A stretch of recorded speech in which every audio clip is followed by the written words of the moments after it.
విగ్రహం పెట్టుకోవాలి, ఆ విగ్రహం పెట్టుకోవడం వల్ల మనకు వచ్చేటటువంటి లాభం ఏంది, అసలు అంబేద్కర్ ఎవరు అంటే దళితులను ఉద్ధరించడం కోసమే పుట్టిండా, దళిత ఉద్ధరణ కోసమే పనిచేసిండా, అంబేద్కర్ అంటరాని వాణిగా మిగిలిండా, అసలు అంబేద్కర్ చరిత్రని మనం ఏ విధంగా ప్రజల వద్దకు తీసుకుపోవాలి, అంబేద్కర్ అందరివాడా కొందరివాడా ఇంకా అంటరానివాడా అనే విషయాలని ఈ సభావేదిక పైన అనేక మంది పెద్దలు వివరించడం జరిగింది.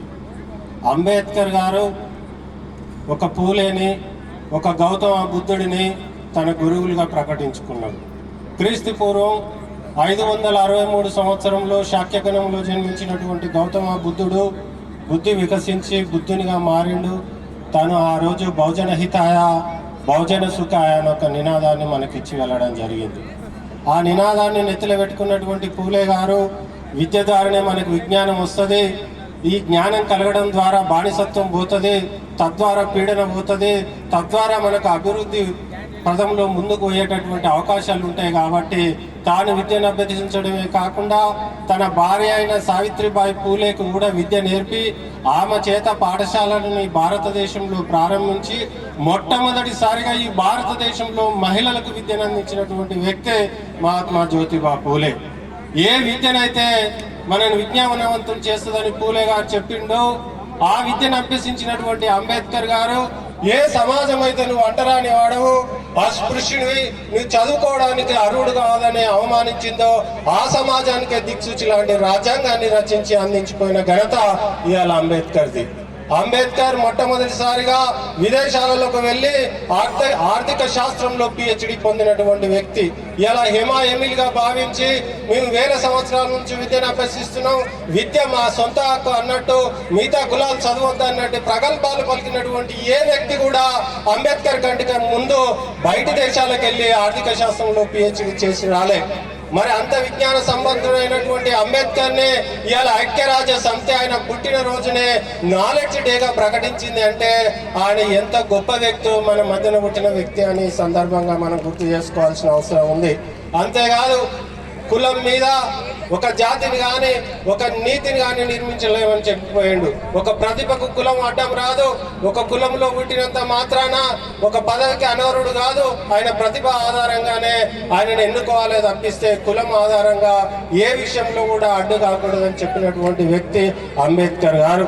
తన రాజ్యాంగంలో మన అందరికీ ఓటు హక్కు కల్పించడంతో పాటు స్త్రీలకు సమానమైన హక్కులను పురుషులతో పాటు కల్పించిండు, స్త్రీలకు అన్ని రంగాలలో రాణించే అవకాశం కల్పించిండు, స్త్రీ పురుష సమానత్వాన్ని అంబేద్కర్ గారు రాజ్యాంగం ద్వారా ఇవ్వడం జరిగింది. ఇంత గొప్ప రాజ్యాంగాన్ని రాసి అందరికీ హక్కులు కల్పించినటువంటి అంబేద్కర్ గారు భారతదేశానికి స్వాతంత్రం వచ్చినప్పుడు మొదటి న్యాయ శాఖ మంత్రిగా పనిచేస్తూ తాను రాసిన రాజ్యాంగం ఎంత గొప్పదైనా సరే దానిని అమలు చేయవలసిన చోట నా వర్గాల ప్రతినిధులు లేకపోతే నా వర్గాల ప్రజలకు న్యాయం జరగదని చెప్పి కేంద్ర న్యాయశాఖ మంత్రి పదవికి రాజీనామా చేసి బయటకు వచ్చిండు. బయటకు వచ్చి ఆయన పార్టీని పెట్టడం జరిగింది. 1956లో తను మరణించే నాటికే రిపబ్లికన్ పార్టీ ఆఫ్ ఇండియా పెట్టడం జరిగింది. మరి ఎందుకు కేంద్ర న్యాయశాఖ మంత్రిగా ఉన్నటువంటి అంబేద్కర్ పదవి ఉండగా ఎందుకు రాజీనామా చేసిండు?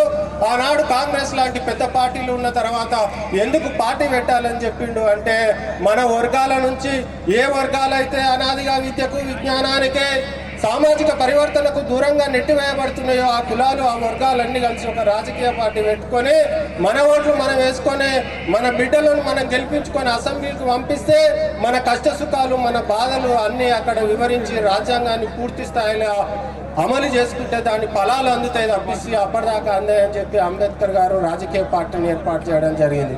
మరి అంబేద్కర్ గారు తదనంతరము అంబేద్కర్ గారిని నెత్తిన పెట్టుకొని అంబేద్కర్ గారి పేరు చెప్తూ ఆయన ఆశయ సాధన కోసం కృషి చేస్తున్నామని చెప్తున్నటువంటి మన అందరము అంబేద్కర్ పెట్టినటువంటి రాజకీయ పార్టీని నిలుపుకోలేకపోయాము, ఇవాళ అధికారంలోకి రాలేకపోయాము. ఇప్పుడు మనం ఉన్న అందరం కూడా మన చేత స్థాపింపబడ్డ రాజకీయ పార్టీలలో లేము, అగ్రకులాలు అగ్రవర్ణాలు స్థాపించిన రాజకీయ పార్టీల్లో ఉండడం కారణంగానే ఇవాళ మనకు అభివృద్ధి సంక్షేమము విద్య వైద్యము ఏవి కూడా సరి అయిన రీతిలో అందడం లేదు. అధికారికంగా బానిసత్వం పైన అనధికారికంగా ఇంకా బీసీ ఎస్సీ ఎస్టీ మైనార్టీలము అధికారం విషయంలో అసమానతలు కొనసాగుతున్నాయి, అభివృద్ధి విషయంలో అసమానతలు కొనసాగుతున్నాయి. ఒక 2 అంశాలు చెప్పి నేను ముగిస్తున్నాను. వక్తలు చాలా మంది ఉన్నారు కాబట్టి ఇలా మీరు ఆలోచించండి. ఎంత చక్కటి పాటలు పాడుతారు ఇక్కడ ఉన్నటువంటి కళాకారులు, ఎంత డప్పు వాయిద్యాలు చక్కగా చేస్తారు మనోళ్ళందరూ. ఏ ఒక్కరన్నా ఇందులో సినిమా రంగంలో కళాకారుడు అయ్యి పాటలు పాడిండా? ఈ సినిమా రంగంలో ఉన్న వాళ్ళ ఏ ఒక్కరన్నా మన బీసీ ఎస్సీ ఎస్టీ మైనార్టీ హీరోయిన్లుగా ఉన్నారా? ఇవాళ ఈ రాష్ట్రంలో 1,00,000 కోట్ల ప్రాజెక్టు కడితే 1000 కోట్లకు మించి కాంట్రాక్టర్లో ఉన్న బీసీ ఎస్సీ ఎస్టీ మైనార్టీ బిడ్డలు ఉన్నారా? ఇవాళ 20,000 పరిశ్రమలు తెలంగాణ రాష్ట్రంలో వస్తే ఎన్ని పరిశ్రమలు మన చేతుల్లో ఉన్నాయి?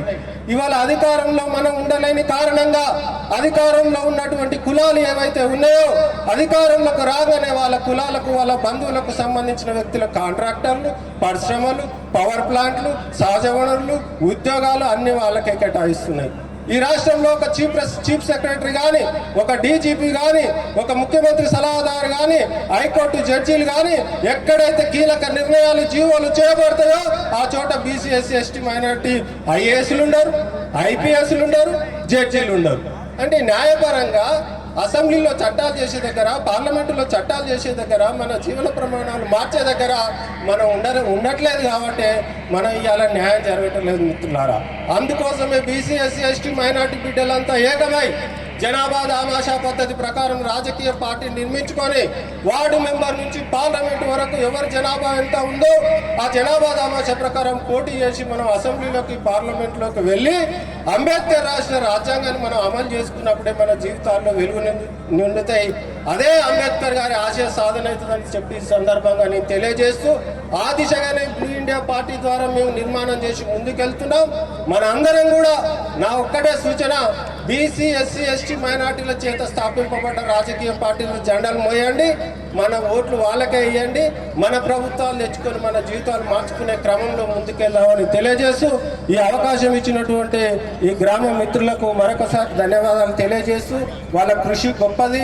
ఎన్నో లక్షల రూపాయలు పెట్టి, ఎంతో వెహికల్ పెట్టి, ఎంతో డబ్బు ఇచ్చి కానీ ఇవాళ బహిరంగ సభలు సక్సెస్ కానిటువంటి సందర్భంలో శ్రమ కోర్చే మరి ఆ విగ్రహాన్ని ఎక్కించినటువంటి విగ్రహదాత రామకృష్ణ సార్కు, కష్టపడినటువంటి మిత్ర బృందానికి, వీరికి సహకరించిన ప్రజాప్రతినిధులకు, ఈ గ్రామ ప్రజలందరూ కూడా ప్రత్యేకమైన ధన్యవాదాలు తెలియజేస్తూ ముగిస్తున్నాను. జై భీమ్. వర్ధిల్లాలి భారత రాజ్యాంగం.